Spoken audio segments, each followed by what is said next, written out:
Okay, magandang umaga po. Napaka-excited ko pong i-share itong video na to dahil po itong video na po to is sinimulate ko through Excel itong sinasabi nilang slot 1 to slot 600, no? Like 600, may pumasok na 600 na tao bago mag-graduate yung pinakaunang pumasok, yung slot number 1, yung first person.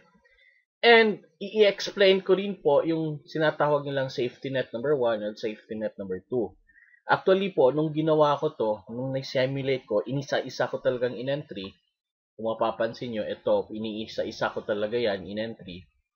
Na sagot po ang mga katanungan na paano kumita ang company, how reliable ba ang safety net, at nasagot yung katanungan ko na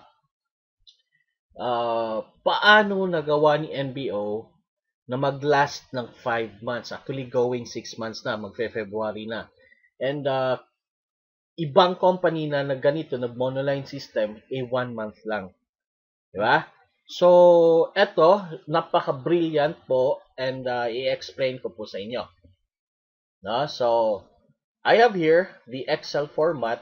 Kung makikita mo, this is the number of qualifying entry. Ito na side po dito. That's 1 to 600. Now, makikita nyo po, bakit ko konti lang yan? Kasi po, hinide ko lang po yan. Pwede po natin ma-unhide po ito. Like yan, click ko unhide. Yan, pwede natin ma-unhide. Pag click kong unhide, lalabas po lahat yan. 1 to 600 po yan. Mapapansin nyo, pababa tayo. So, para po magkasya sa screen, hinide ko lang po. Pinakita ko lang yung 100, ika-200, ika-300, hanggang yung last person, yung ika-600. Now, let's go for calculation. Ito yung maganda. Diba? For example lang po, ito si Uling, no? Ito si number 1, diba? Pag join ni Uling, of course, wala pa siyang kinita. No? Kasi, siya pa eh. Now, pag join ni Jack, which is ito si Jack, alam naman natin maaring hindi niya to invite or ito'y company spillover or ito'y invite ng uplines. Pag join ni Jack, si Jack hindi pa kumita. Pero si Uling, meron na pong 7.5. Diba? Pag join si number 3 person, no? Si number 3 person, hindi pa kumita. Pero si Jack, dahil meron na siyang number 3, meron na siyang isa, si number 3, meron siyang 7.5. Ito naman si Uling, which is si number 1, meron na siya si Jack at si number 3, kaya meron siyang 15. So, yan po yung calculation. So, mga ka-NBO members, inisa-isa ko talaga to just to satisfy my question. No? Now, punta tayo sa pang-sampo. Of course, si pang-sampo, pag pumasok si pang-sampo, wala pa siyang kinita.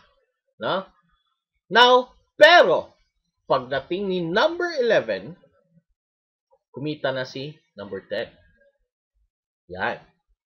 And of course, si number 1 na si Uling, kumita na ng 75. Then again, pag isa-isay natin, hanggang umabot po ito ng ika-600. Then again po, hide ko na lang po ito. Hinide ko lang yan. Makikita nyo, kung i-unhide ko, lalabas lahat yan. 400. Iniisa-isa ko talaga. Para lang magkasya sa skin, pinakita ko lang yung ika-400, ika-100, 200, 300, 400, 500, 599, at ika-600.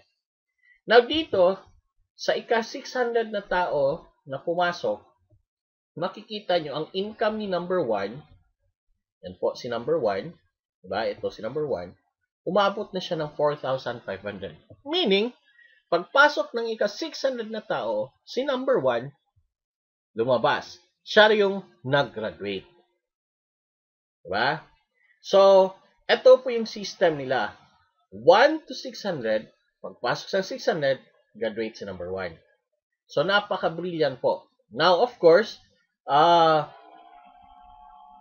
kinalculate ko po ito lahat. No? So, ang pera na binigay yan sa mga members is 1.3. However po, ang lumabas talaga, meaning yung na-cash out talaga, yung nag-graduate lang talaga is 4,500. So, imagine that, di ba? So, the remaining of this, sa 1.3, nasa company pa po to. Nasa dashboard pa po niya yan. Pero ang lumabas lang is 4,500. So, imagine gaano kalaki ang pondo. Di ba? Merong 1.3M, 4,500 lang nilabas. Now, ito ang maganda. Ito yung sinasabi nilang 10th level. Again po, itong papakita ko sa inyo is not an official talaga na ito yung official ng NBO, kundi ito po pinakita ko, ito based ito sa calculations ko at sa pagkaintindi ko ng sistema nila, no? Ng 10th leveling safety net nila at yung 1 to 600. Talagang inisa-isa ko para malaman ko kung mag-o-overpay out ba or hindi.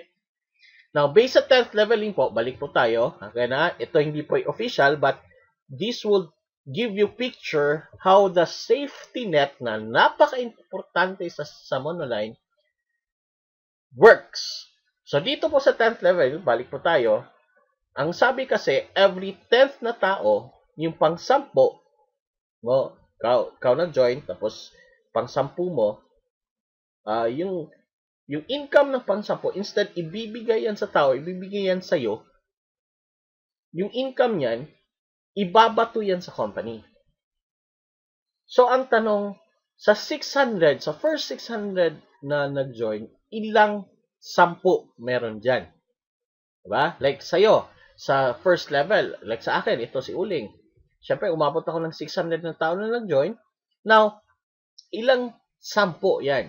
So, 600 divided by 10, meron pong 60 times. 60 times na income na napunta kay NBO. So, syempre po, 750 po ang income nun. So, times mo itong 60 times 750, that's 450 na po. So, ito po yung sinasabing 10th level. At i-explain ko sa iyo kung bakit importante ito. Ito yung brilliant idea ng combination ng 1 to 600, which is yung pagpasok ng 600 persons, si number 1 person mag-graduate, and combination ng 10th leveling. Napaka-brilliant po. So again po, of course po, kung pababa ng pababa, hindi naman po mabubuong 600 na tao, like 599 na tao for the second person. So that's 59 po na bato mapunta sa company. Then, tinotal ko po yan. Pag total ko po yan, that's 133,000. Now, let's go sa importance ng safety net. Diba? Ang total payment for 600 qualifiers is 1.3 million. Yan po, ito. Diba? However, sa 1.3 million, ang na-cash out lang po dyan is 4,500. Meaning, the rest of the 1.3 million, nasa loob pa ng system, nasa kumpanya pa. Diba? Nasa kumpanya pa sila. So, positive pa sila. Kasi 4-5 lang ang pinalabas. Now, i-minus natin sa total amount ng 10th level safety net. So, sabi ko, nagkaroon sila ng 133,000, kaya i-minus yan, naging 1.2 na lang. So, ito na lang yung liabilities, kumbaga, ng company. So, ito yung palabas na ng company. Now, let's calculate na ngayon po kung ilan naman ang pumasok. Calculate po natin kung ilan ang pumasok. Na makikita nyo po, sa entry is bawat is 988. That's for one head. Tanggalan po natin ng products. Minus natin yung product. So, 988 minus 200. So, ang matitira is 788. Again, this is just my calculations. No? Hindi man siguro exact yung amount ko, but ang importante po, mapapakita ko sa inyo yung effect at yung importante ng safety net ng monoline na nagawa ni NBO. No? So, dito, 788 na po ang head, kaltas na po dyan yung product. Now, alam naman natin, para mag-qualify po sa fast track, kailangan ng 3 heads. So, sa 3 heads, 3 times 788, papatak po yan at 2,364. Meron ng isang qualifier. Now, compute natin po yung first 600. Bakit first 600? Kasi po nga, sa first 600, pagpasok ng 600, lalabas si number 1. Mag-graduate si number 1. Makaka-receive ng 4,500 si number 1. Now, so pag kinompute na po natin yan, di ba, meron 600 qualifiers, times 2,364, makikita nyo po, it's 1.4 million ang total amount na pumasok. Okay. This is the on-hand money. Diba? Tapos yung liabilities, yung ipapasweldo is umabot po ng 1.2 million. No? Imagine, kung hindi nilagyan ng safety net, nako, delikado. Very thin line. Pero dahil sa safety net, so naging 1.2 million yung ipapalabas, pero hindi pa ito nalabas lahat ha, kasi 4-5 lang lumabas dyan. Ang net profit po is 199K. That's 199,000 sa first 600. Ang tanong, 600 lang ba ang members ng NBO ngayon? Kami po ay nasa probinsya, sumali na nga dito, I believe hindi po 600. Every 600, meron silang 199K. But then again, this is not as accurate as I could give you, but I could just share, ma-picture out nyo how the sinasabi nilang 10th leveling works. Gaano ka-importante ang 10th leveling. Kaya kung sasali ba kayo ng monoline, alamin nyo. Hindi lang porke nagbabayad na nagche-check alamin nyo kung meron ba silang 10th leveling safety net. Kasi kung wala, nako, delikado po. So, ganito po ka-brilliant ang CEO natin at naisip niya ito. Dahil dito, marami po ang napabago na buhay. Diba? So, nakikita mo, wow, kaya niya mag-payout. At meron siyang pondo na 1.3M. Ang galing, di ba?